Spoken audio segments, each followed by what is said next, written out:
Hi, it's Alex.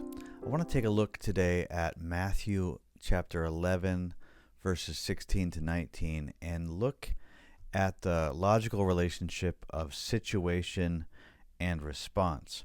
Now, if you look at your cheat sheet, you'll remember that the situation and response relationship is the relationship between a situation in one clause and a response in another. And it can be the expected response, but usually you're going to use this in contrast to a simple series, for instance, because you're going to see the similar keywords of simply words like and.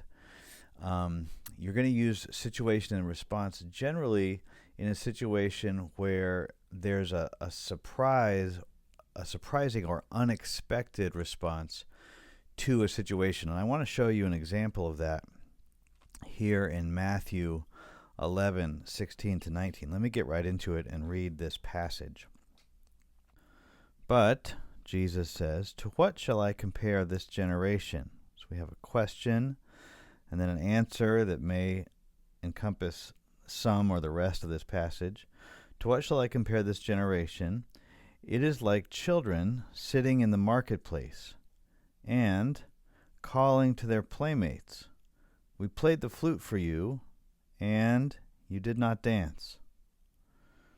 We sang a dirge, and you did not mourn. For John came neither eating nor drinking, and they say he has a demon. The Son of Man came eating and drinking, and they say, look at him, a glutton and a drunkard, a friend of tax collectors and sinners. Yet, probably have a concessive relationship here in the last sentence, yet wisdom is justified by her deeds. Now, this is a difficult passage, as you know if you've looked at it before. But let me show you how I broke this down into its propositions, and then we'll look at arcing. I'll show you how I arced this out. And it's taken me some time to work through this passage. First proposition, but to what shall I compare this generation? The question. Then the beginning of the answer. It is like children sitting in the marketplaces and calling to their playmates. And what did they call? We played the flute for you, and you did not dance. Next proposition, we sang a dirge, and you did not mourn. Next proposition, 4. John came neither eating nor drinking. So you have two verbal assertions there, so I can break that up. John came, he did not come eating, nor did he come drinking. So we have this, we can list that out. And they say, what did they say? He has a demon. So I set that as a separate proposition. Sometimes I'll keep this introductory phrase, they say, and he has a demon, or the content of what the person has said is as different. I think I'm going to set this up as an idea explanation when this happens. Next proposition in verse 19, the Son of Man, contrast seemingly here with John, how John came. Now the Son of Man came eating and drinking, and they say, what do they say? Look at him, a glutton and a drunkard, a friend of tax collectors and sinners. Yet, wisdom is justified by her deeds. So I'm going to start looking to arc this passage out. I'm going to start at the beginning where I see a question posed. Very astute observation here. To what shall I compare this generation? I think that the answer to this question encompasses, not merely rhetorical. He asks a question and then he seems to answer it. And I'm going to take a risk here. I think this answer to this question goes down in the rest of this passage except for 19G. I think this last statement, is set against the rest of this passage, and I'll show you why when I get there. But I'm going to go ahead and take that risk here and designate this as a question, And then I'm going to draw an arc over the rest of this passage, big arc, leave lots of room. And I'm going to say this is an answer to this whole, this question here. And then that brings me to 16b. To 16b. Jesus says it is like children sitting in the marketplaces and calling to their playmates. So we have a simple series here. Children in the marketplace, and they're calling to their playmates. And that takes us into what it is they're actually saying. We played the flute for you, and you did not dance. So we have this first situation and response, and it's a surprising response, right? We played the flute for you. What do you do when the band plays music when you're at a wedding? Well, you're supposed to dance, and yet these people did not dance. And we see the same thing here in a second with C and D. So we see we probably have a series of two situation and response relationships. We sang a dirge, and you didn't mourn. You know, you walk into the funeral of a police officer, you hear the bagpipes, and you enter into the mourning, right? You enter into the posture of the funeral, and yet these people did the opposite. We sang a dirge, and you did not mourn, he says. So we see this situation and response. So we have a situation and a response, and then we have another situation. Situation changed. We sang a dirge, he says in his parable here. And they responded differently. It wasn't just that they were in a bad mood, right? Because then they would have been consistent with the second situation. It wasn't just that they were in a good mood because they hadn't danced. It seemed like they were set against whatever situation they were presented with. And so we have a series of these two situations and the corresponding surprising responses. And then that brings us back into the relationship between 16 and 17, where the children are calling out in the marketplaces to their playmates. And then in verse 17, we have what they actually said. So I'm going to label this as an idea, an explanation here. Draw one arc over 16b through 17. And then that brings me down to verse 18. And we have this word for, which points us probably to a ground relationship that points us to the relationship between what's come previous to what's about to come. So we'll leave that for now and come back to that relationship, which I think sits right here. But we see this. John came neither eating nor drinking. And so we have a short series here. That John didn't come eating or drinking. It's not a contrast because these things are in line with each other. He was neither eating nor drinking. And they say he has a demon. They say he has a demon. So we have this short, I'm going to label this as an idea explanation. They say, and then what they actually said, he has a demon. But now we have this relationship here to think about. And we have what appears to be a simple keyword for a series.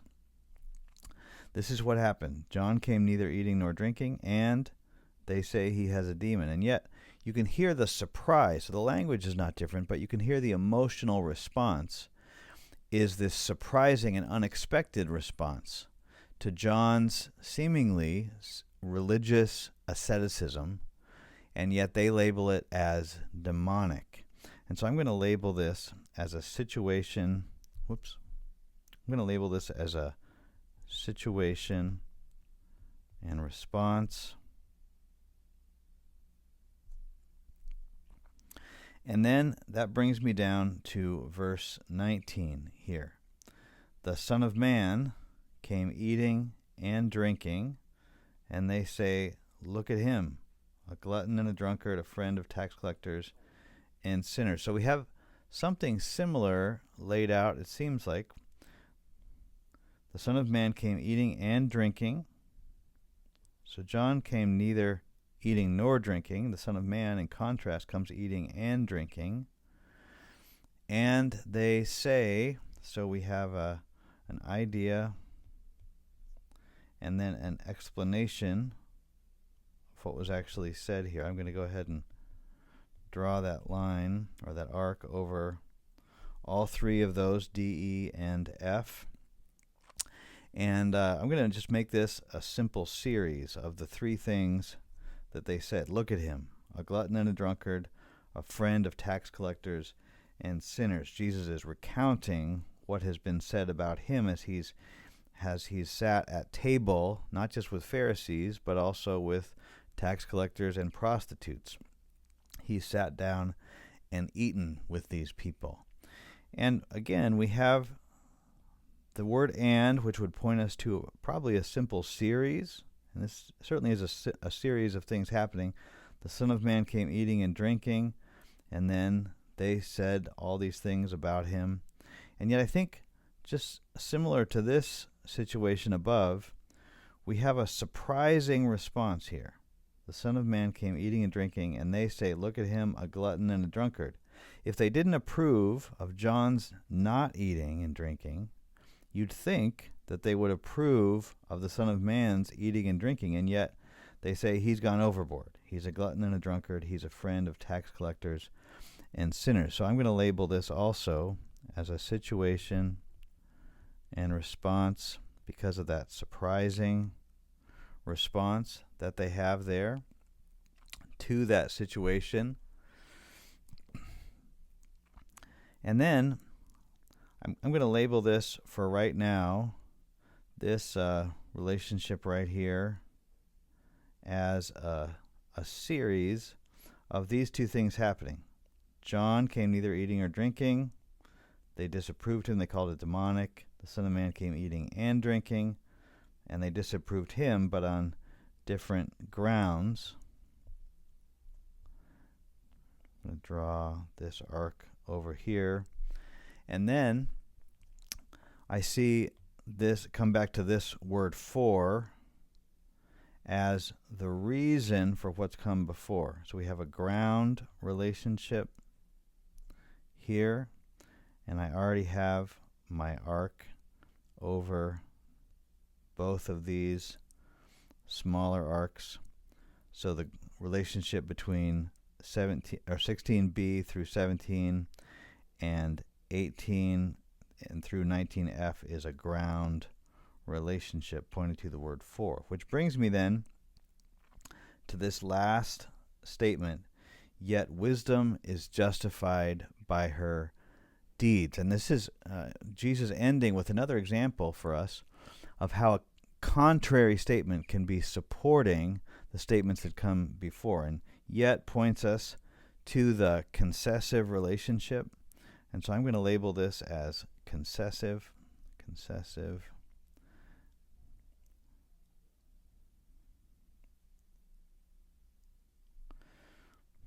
Everything that has come before is contrary to what Jesus says here at the end.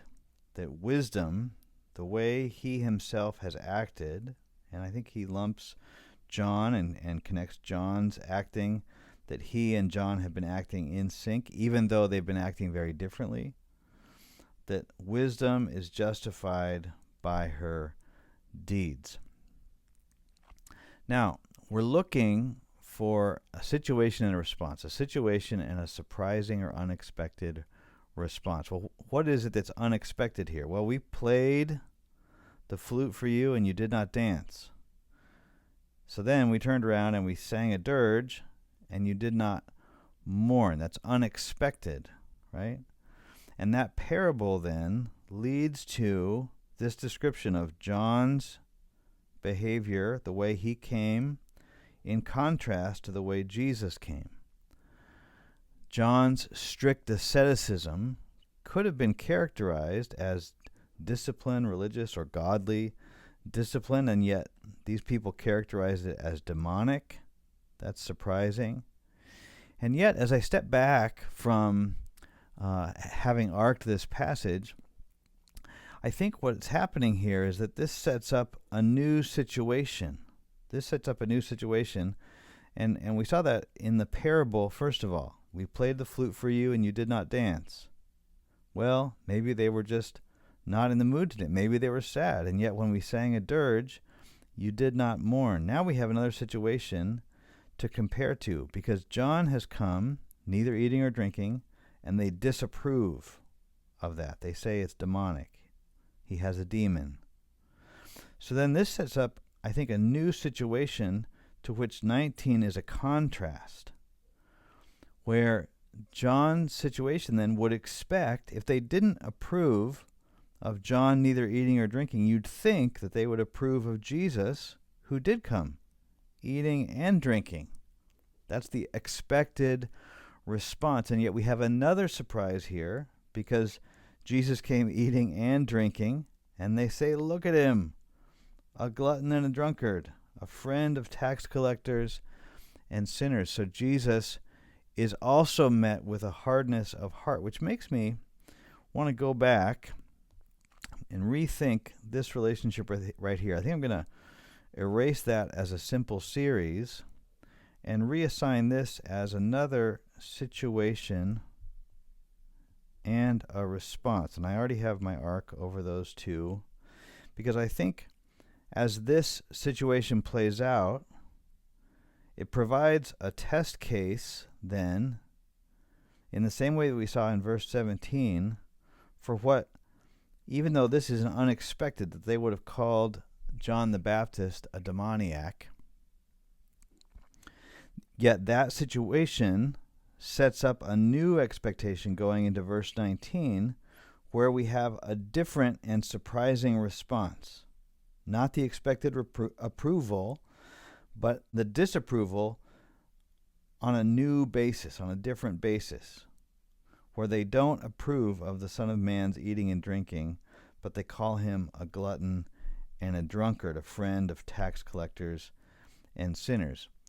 And so the point here, which is where most commentators will land, R.T. France, Ulrich Lutz, lands with this agreement, that the point that Jesus is making here is that both he and John have been met with hardness of heart and disapproval. And it's through the situation and response relationship that we see that more clearly. And so that's how I would arc Matthew 11:16 to 19, looking at this relationship of situation and response.